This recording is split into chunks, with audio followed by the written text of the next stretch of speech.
Hello everyone, I am Niharika. Once again, welcome to my channel. Today I am going to give the intro of chapter number 14, which is statistics. Right so पहले chapter को start करने से पहले हमें इसके introduction और इसके explanation के बारे में पता होना चाहिए, तभी चैप्टर ज्यादा अच्छे तरीके से समझ आता है। सो सबसे पहले इस चैप्टर का नाम है स्टैटिस्टिक्स। तो व्हाट इज स्टैटिस्टिक्स, जिसको हम स्टैट्स भी कहते हैं। जब भी आपको ग्राफ ड्रॉ करने के लिए दिया जाता है तो उसके लिए आपको एक डाटा दिया जाता है, रॉ डाटा, जिसे कहा जाता है कि आपने इसे ग्राफ में फिल करना है। तो उसी रॉ डाटा को हम कहते हैं स्टैट्स, राइट। सो आपको सबसे पहले स्टैट्स का मीनिंग पता होना चाहिए, जो कि इस चैप्टर में बहुत ज्यादा इंपॉर्टेंट है, राइट। सो इसकी पर्टिकुलर डेफिनेशन जो है वो बन जाएगी, इट इज द स्टडी और collection of presentation and organisation of data. Now जब आपको डाटा गिवन दिया होता है ना, कई बार वो न्यूमेरिकल्स फॉर्म में दिया जाता है। तो जब वो न्यूमेरिकल्स फॉर्म में दिया जाता है तो उससे तीन टर्म्स निकलती हैं। फर्स्ट है median. So what is a median? जब आपको न्यूमेरिकल फॉर्म में डाटा दिया जाता है तो उस डाटा के सेंटर में या जो मिडल में वैल्यू होती है उसी को हम मीडियन कहते हैं, जिसकी डेफिनेशन हो जाएगी, it is the value at the middle of an observation. Next mean.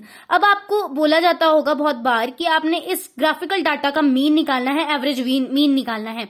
तो वो कैसे निकालते हैं? तो उसके लिए हम पहले जो भी आपको न्यूमेरिकल डाटा दिया जाता है उन सभी नंबर्स का हम सम कर लेंगे, फिर उसे डिवाइड करेंगे किससे? जितने नंबर ऑफ डाटा आपको गिवन था ना, उस नंबर से हमने उसे डिवाइड कर लेना है। सो इसी से आपका एवरेज मीन जो है निकल जाता है। Last is mode. अब मोड क्या होता है? तो जब आपको डाटा दिया जाता है तो उसमें जो डिजिट सबसे ज्यादा बार रिपीट करता है उसी को हम मोड कहते हैं। नाउ बात कर लेते हैं फ्रीक्वेंसी पॉलीगन की, जो इस चैप्टर के हिसाब से बहुत ज्यादा इंपॉर्टेंट है। सो फ्रीक्वेंसी पॉलीगन बेसिकली एक मिड पॉइंट के हिसाब से बनता है। फ्रीक्वेंसी पॉलीगन बेसिकली एक लाइन ग्राफ है जिसे हम प्लॉट करते हैं यूजिंग मिड पॉइंट। अब ये मिड पॉइंट कैसे निकलता है? तो आपको कई बार क्वेश्चन में हिस्टोग्राम बनाने के लिए भी टू टर्म्स दी जाती है ऑब्जर्वेशन में, जैसे कि 13.2-14.2, 15.2-16.2। तो जब आपको ये दो वैल्यूज वाली ऑब्जर्वेशन दी जाती है तो उनके मिड पॉइंट निकाले जाते हैं। कैसे निकाली जाती है? उन दोनों वैल्यूज को ऐड कर दो और डिवाइड बाय 2, जो भी नंबर आएगा वो आपकी उस वैल्यू का मिड पॉइंट हो जाएगा। अब उन मिड पॉइंट को हम ऑब्जर्व करते हुए फ्रीक्वेंसी पॉलीगन को एक लाइन ग्राफ की तरह ड्रॉ कर लेंगे, राइट। सो मैं आपको एग्जाम्पल देती हूँ। This is a frequency polygon, जिसके लिए हमने पहले अपनी ऑब्जर्वेशन के मिड पॉइंट को फाइंड आउट करा था। जैसे आप यहाँ देख सकते हो, हमें ये दो ऑब्जर्वेशन दी थी, अपर लिमिट, लोअर लिमिट। हमने निकाली ऑब्जर्वेशन, कैसे निकाली? मिड पॉइंट निकाला फर्स्ट ऑफ ऑल। तो उसके लिए हमने क्या करा, इन दोनों वैल्यूज को ऐड करा और जब हमने उसे डिवाइड करा 2 से तो हमारे पास आ जाता है 39.5 आंसर, ठीक है। अब मिड पॉइंट को हमने यहाँ पे प्लॉट कर लिया है, आप देख सकते हो। अब प्लॉटिंग करने के बाद क्या था, आपने फिल करना था इनको, आपने ग्राफ बनाना था, राइट। अब फ्रीक्वेंसी पॉलीगन बनता कैसे है? तो ग्राफ के जहां पे 0 लिखा होता है ना, उससे हल्का सा लेफ्ट की साइड को एक लाइन बनती है, वहां पे आपने एक पॉइंट लिखना होता है। जैसे 2.5 मैंने क्यों लिखा है?